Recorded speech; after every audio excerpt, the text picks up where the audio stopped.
Hi everybody. Today I'm going to show you how to make my homemade Goetta. It's a Cincinnati dish that most people haven't ever heard of it outside of Cincinnati. In Cincinnati it's very popular. And right here I'm just going to show you the ingredients that I use. I use 5 cups of Pinhead oats, which is also steel cut oats.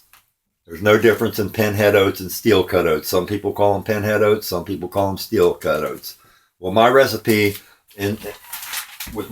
I'm going to make 3 of these loaf pans. And I line them with parchment paper. I'll show you how to do that when I get ready to go. 5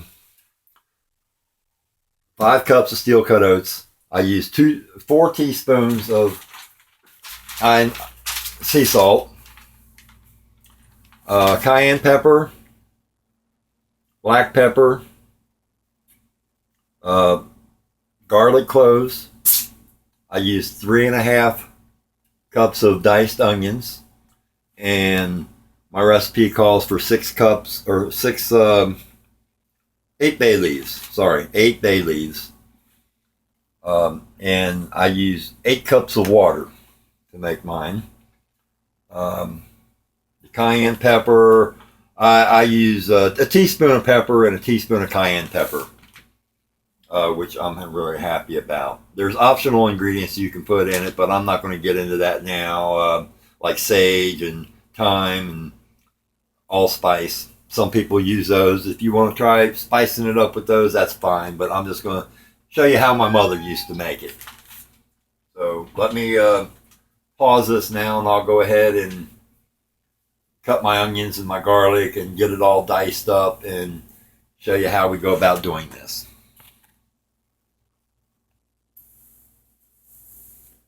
Okay, now I've got all my onions and my garlic all grated up with a food processor.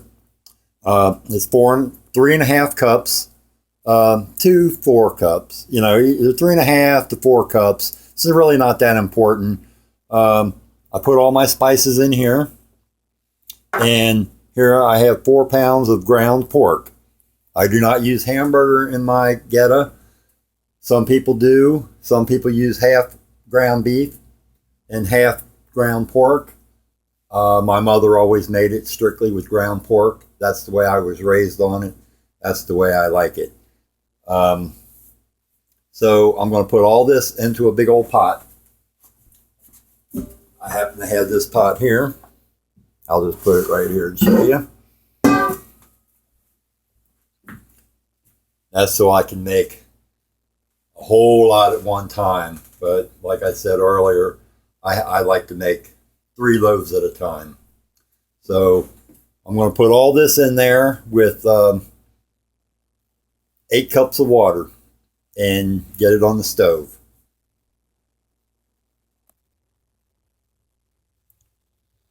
Okay, now here's all the ingredients in the pot now. And I went ahead and used 7 bay leaves because they're quite large. Normally I use 8 bay leaves. So just remember to count them however many you use, because you have to get them out before we put the steel cut oats in. Otherwise they're harder to find. So, okay, I'm going to put this on medium heat and bring it to a boil. And then once it comes to a boil, I'm going to cook this for 1 hour.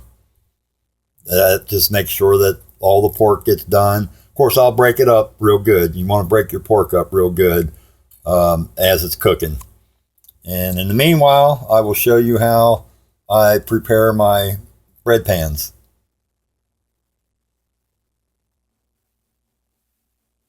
Okay, here's what I do to get my pans ready. I just get me some parchment paper. I tear it out enough so that it'll go down in there and have a little bit to go over the top when I'm done. I take it like this. Then I take another bread pan, make sure the edges are even, and then I put another bread pan in just like this.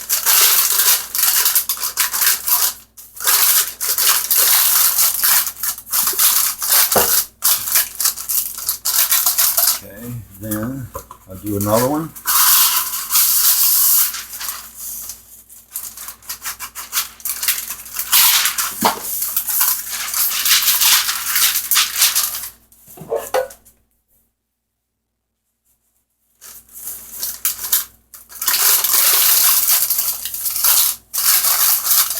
Now, I've made this enough to know that the parchment paper just makes it so much easier.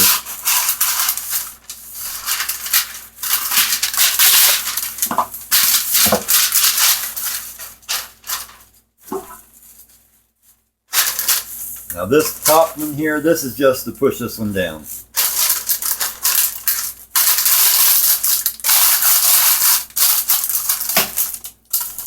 There. Now when I'm ready to put it in, you'll see what I mean. I just lift this out and then I start putting the Goetta in there, and that'll hold it down.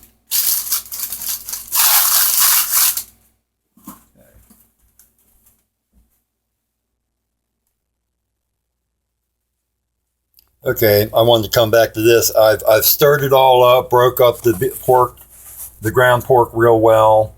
I did want to mention, I do not put the steel cut oats in yet.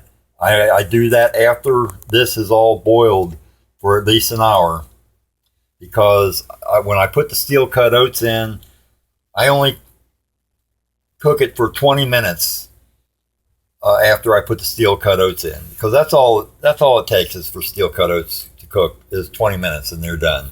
So I wanted to say that.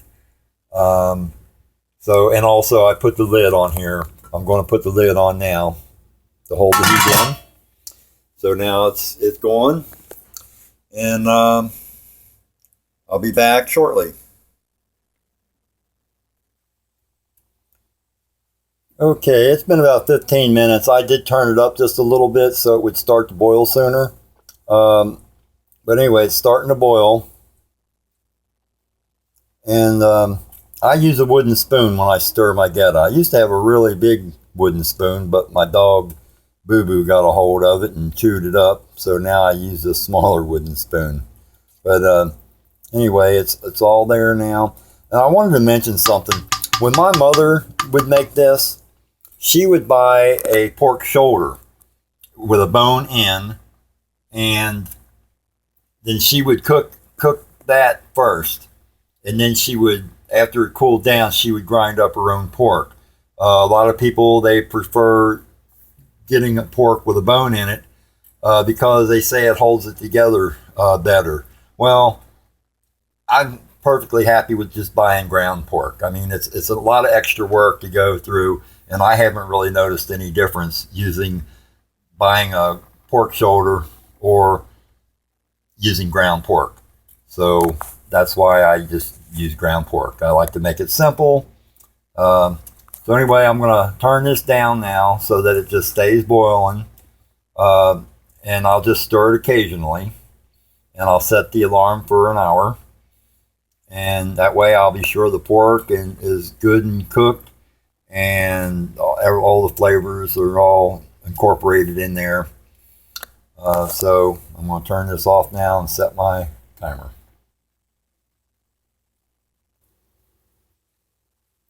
Okay, now it's been an hour since this has been boiling, and I've already taken a slotted spoon and went through and got out all of the bay leaves. I didn't want to leave the camera on for that because sometimes they're very hard to find. So anyway, now that I've taken out the bay leaves, I'm ready to pour in 5 cups of steel cut oats. Now I'm just going to stir these up really good.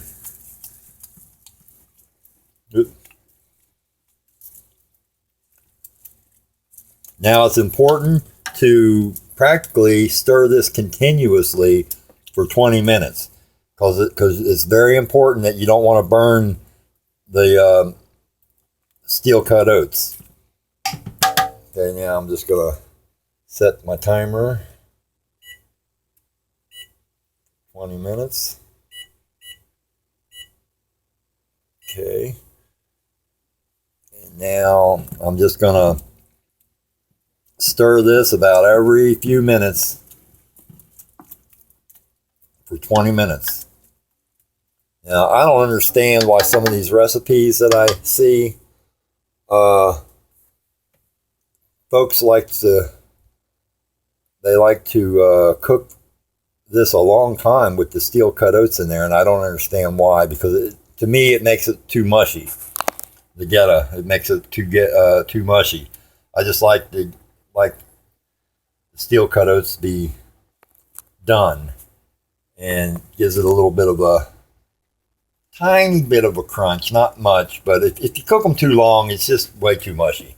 So I'm going to turn this off now, and I'm just going to stir this for 20 minutes. And I'll come back after 20 minutes and show you what it looks like.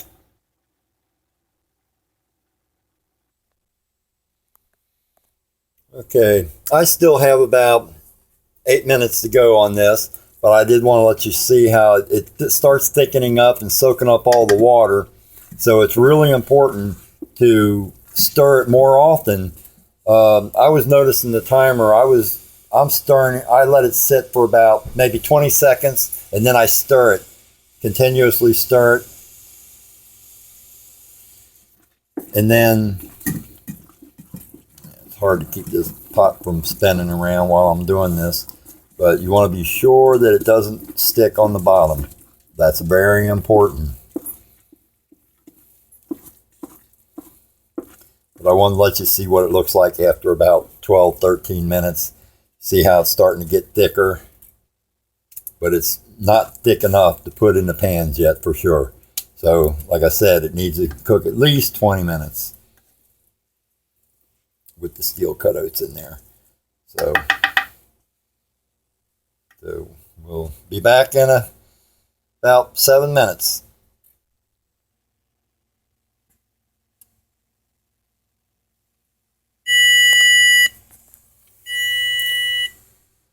Okay, now we've been cooking it for 20 minutes, and this is the consistency of it, about the way you want it before you put it into the pans. See how nice and thick that is?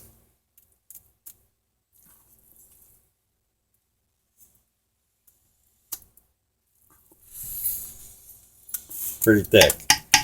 Okay.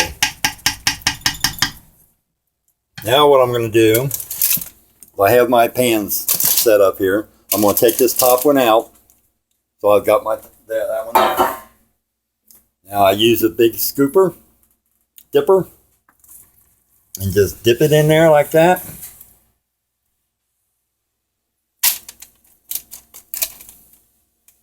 Okay, let me put this on the tripod. Okay.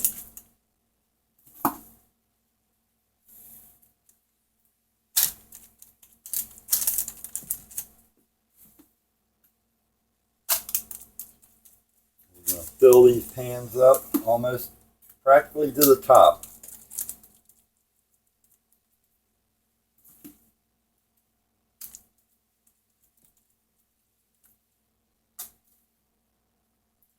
Okay, once you get that, like that, to the top, then what I'm going to do, okay, I'm going to lift the first one out like I did and drop it on the counter.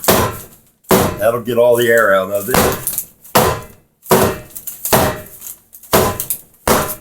Set it there. And we'll go do the rest of them.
have to do is I'll have to make a second video, because what we'll do is we'll leave these sit for a few hours so they can cool down enough to go into the refrigerator. And then we're going to let them sit in the refrigerator overnight. Okay, I got to the point where, I'll show you on this. I got almost all of it out of there. I'm going to use a cake spatula. Oops,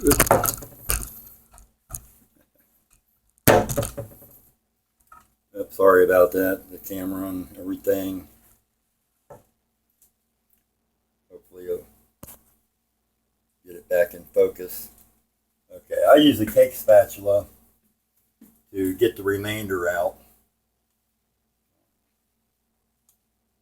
of the pan. Now, this is good. You could eat this just like it is if you wanted to, but it's all cooked and ready to eat. But so you can lick it just like a cake pan.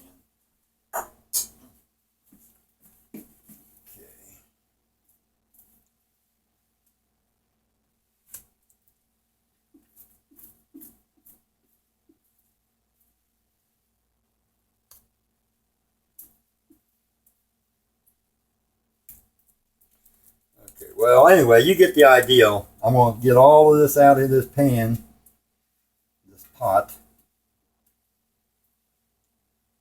and hit it down again, and then I'll probably put it in my oven, because we've got cats and dogs, and I don't like to leave food out without a top on it, because I don't like to get hair all over.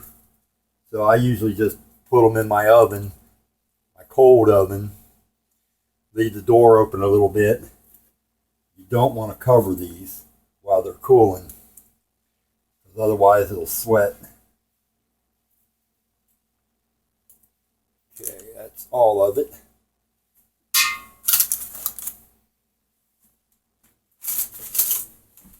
So the last one.